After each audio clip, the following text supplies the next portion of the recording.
Hello everyone, welcome to my YouTube channel. आप सब कैसे हैं? आई होप आप सब अच्छे होंगे।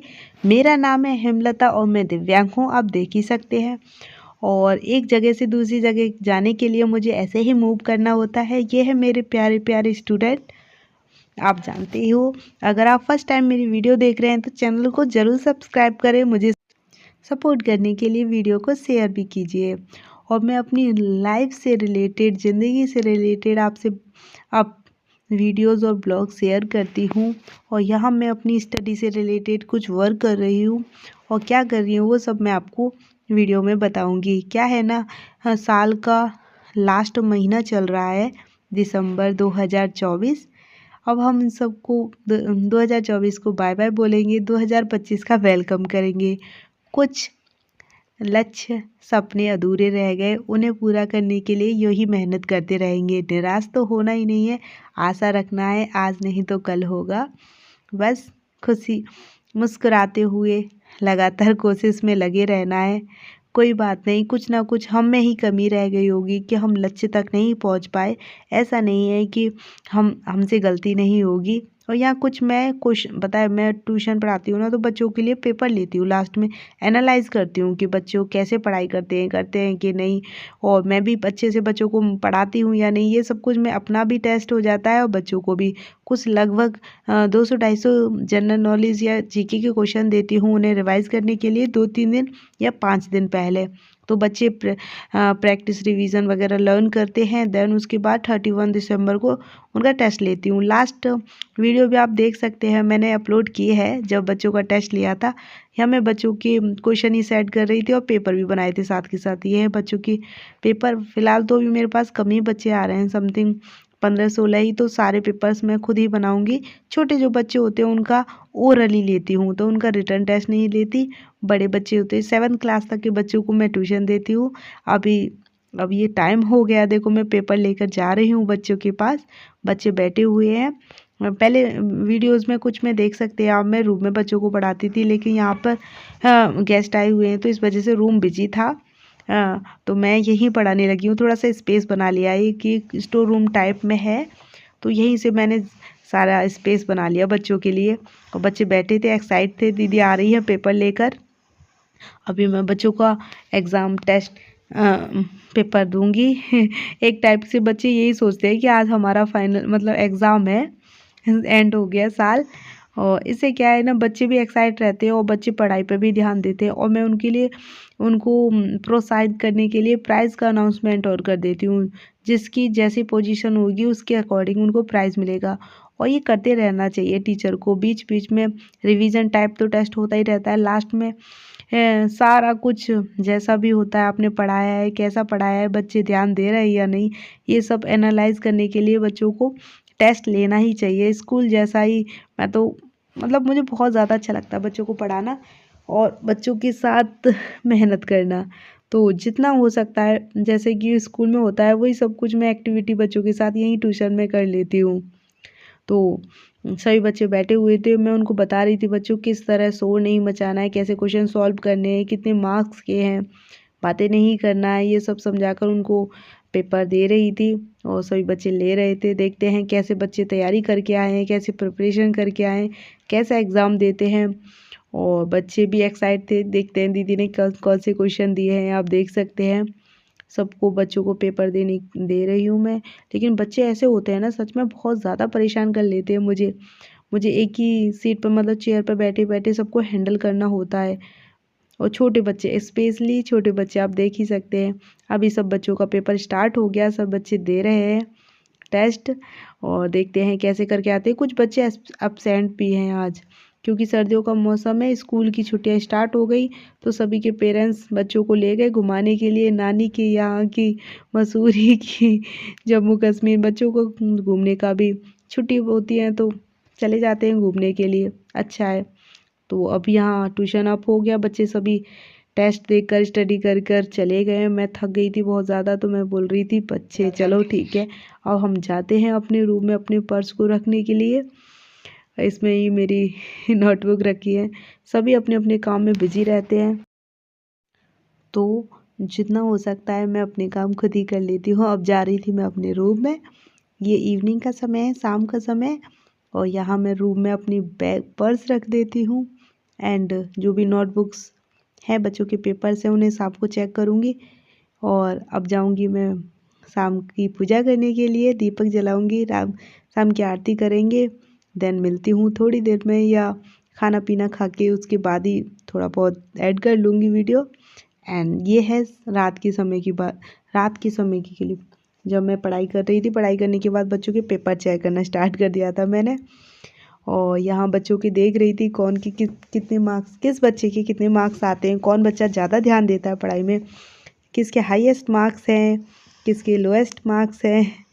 तो ये सब बच्चों के पेपर चेक हो गए थे। अब क्या है ना, अब कम ही बच्चे हैं तो मुझे ज़्यादा मेहनत नहीं करनी हुई, क्योंकि मैं अपनी स्टडी को ज़्यादा प्रायोरिटी दे रही हूँ। मतलब सबसे पहले अपनी स्टडी मतलब मैं समझ नहीं पा रही थी सच में। आप लोगों के बीच में आई हूँ तो बहुत कुछ बदल आ रहा है, मुझे समझ आ रहा है कि सब बहुत कुछ। चलिए अब और भी बहुत कुछ बताना है, अभी फ़िलहाल इतना ही। हाँ, बच्चों की पेपर चेक हो गए थे। यह दोपहर का समय था जब मैं छत पे थोड़ी देर के लिए गई थी। क्या है ना, 5-6 दिन हो गए समथिंग, धूप ही नहीं निकली, तो छत पे आना ही नहीं होता है, बहुत कम ही। मॉर्निंग टाइम तो बिल्कुल ही नहीं आना होता है, क्योंकि बहुत ज़्यादा कोहरा होता है। अब धूप ही नहीं निकल रही तो दोपहर को भी बहुत कम आना होता है। लेकिन मैं थोड़ी देर के लिए आ गई थी, अपने आप को ब्रेक देने के लिए, माइंड फ्रेश करने के लिए। अंदर ही अंदर रह कर ना थोड़ा सा मेरा मन भी उब जाता है, समझ नहीं आता, कहीं बाहर भी नहीं जाना होता है, रूम के अंदर ही अंदर और घर में ही। तो थोड़ा मेरा मन घबरा सा जाता है, ऐसा लगता है थोड़ा बाहर चलते हैं। तो मैं आई थी छत पे, और वैसे 2-4 दिन से काफ़ी 7-8 दिन से घर का माहौल भी ऐसा ही बना हुआ है, बहुत ज़्यादा। मतलब घर पे एक नया मेहमान आया है, मेरी बड़ी भाभी के बेबी बॉय हुआ है। तो बहुत ज़्यादा खुशी हुई थी, बहुत मतलब प्रोग्राम भी हो रहे थे, नामकरण था। ये सब मैंने छोटी छोटी क्लिप ऐड की है इस वीडियो में, आप एंड तक बने रहिए, आप देखना ज़रूर। और यहाँ आप देख सकते हैं ये बड़ी बड़ी स्टेप वाली सीढ़ी है ना, यहाँ चढ़ना थोड़ा मुश्किल होता है मेरे लिए, मुझे ऐसा लगता है कहीं गिर ना जाऊँ। और आपको चेयर पर बैठ कर भी दिखाया था, कुछ कमेंट्स आती है ना मेरे पास कि आप चेयर पर कैसे बैठते हो, एंकल्स किस कैसे हैं आपके, मतलब इससे रिलेटेड ही कमेंट आती है मुझसे। और भाई बहन या मेरे सब्सक्राइबर नहीं जुड़ पा रहे हैं जो मुझसे रिलेटेड या जैसा मैं चाहती हूँ वैसे कमेंट करें, बट इट्स ओके, जैसा भी है आप लोग प्यार दे रहे हो वही बहुत है। लेकिन जो भी कमेंट करते हैं उससे रिलेटेड भी मैं कोशिश करती हूँ वीडियोस बनाने की। आई होप आपकी कमेंट का रिप्लाई मैं वीडियोस में दे पाती हूँ। और मैं छत पे ऐसे ही घूम रही थी, थोड़ी सी क्लिप बना रही थी, कुछ कुछ सोच रही थी कि किस किस भाई ने मुझे कमेंट किया।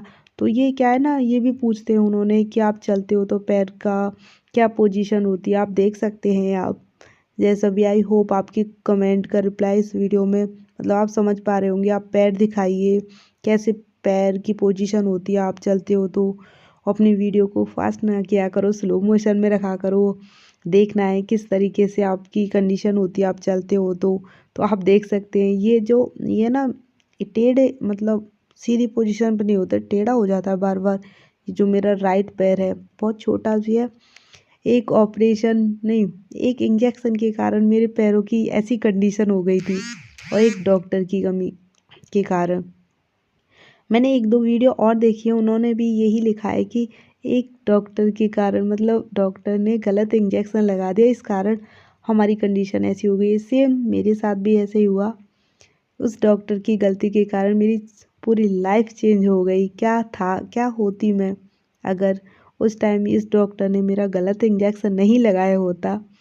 बट जो होना होता है हो ही जाता है, होने को कौन टाल सकता है, बहाने लग जाते हैं। भगवान ने जो लिखा है किस्मत में वो ठीक है, हमें खुशी खुशी उसको एक्सेप्ट कर लेना है, कोशिश करना है अपने जीवन को बेहतर बनाने की। निराश तो बिल्कुल नहीं होना, अब ठीक है जैसे भी हैं, लेकिन ठीक है हम तो आई होप आपको मेरी वीडियो अच्छी लग रही होगी। यहाँ पे मैं बोल रही थी 2024 निकल गया बिना लक्ष्य को पूरा किए। आई होप 2025 में हमारा लक्ष्य पूरा हो सके। आप लोग हमें ज़्यादा से ज़्यादा प्यार कीजिए, मतलब प्यार दीजिए, सपोर्ट कीजिए, सब्सक्राइब कीजिए और वीडियोस को शेयर कीजिए। यहाँ मैं छत पे ही थोड़ा थोड़ा टहल रही थी, और थोड़ा अच्छा भी लगता है, देख सकते हो आप, धूप तो नहीं निकल रही। और दीदी भी आई हुई है, दीदी और दीदी का छोटी सी डॉल है, प्यारी सी गुड़िया है, तो उसके साथ भी ऐसे ही समय निकल जाता है। मैं वीडियो तो और ब्लॉग्स तो बहुत कम अपलोड कर पा रही हूँ, क्या बताएं सच में।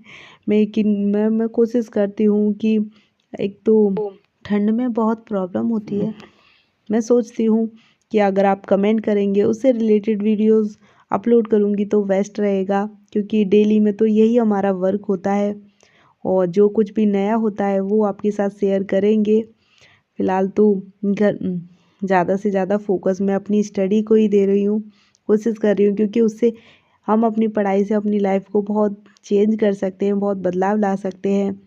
लेकिन एक अच्छी गाइडलाइंस, आप सबका सपोर्ट भी मुझे बहुत कुछ सिखा सकता है, बदलाव ला सकता है मेरी लाइफ में, और जिससे हमें बहुत कुछ सीखने को, करने को, अच्छा बदलाव जीवन में दिखाई देना वो कर लेना चाहिए, ज़्यादा सोचना नहीं चाहिए। और ये है मेरा प्यारा सा छोटू सा भतीजा, आप सब इसको भी आशीर्वाद दीजिए, ये स्वस्थ रहे, हेल्दी रहे और बहुत लंबी उम्र रहे इसकी।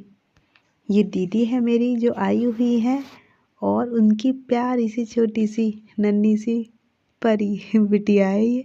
और जब भाभी हॉस्पिटल से आई थी तो हम दो को देखो कितनी मस्ती की थी, पार्थ है, परी भाभी आई थी, उसके 1-2 दिन बाद हम ऐसे ही पार्टी बना रहे थे। ये दीदी की बेबी गर्ल है और ये पार्थ है। मैं गाना गा रही थी ढोलक बजाकर, आहा नया नया मेरा पार्थ का छोटा सा भाई आया है ऐसा कुछ गाना गा रही थी, मैं अपने आप ही बना रही थी। और यहाँ नामकरण वाला दिन है, जब पूजा हुई थी, कथा करवाई थी हमने और हवन करवाया था। आप सब भैया भाभी को कॉन्ग्रेचुलेशन कह सकते हो, मुझे भी, क्योंकि मैं भी बुआ बनी हूँ। तो मिलते हैं नए साल में और नए ब्लॉग पर। Like share and subscribe.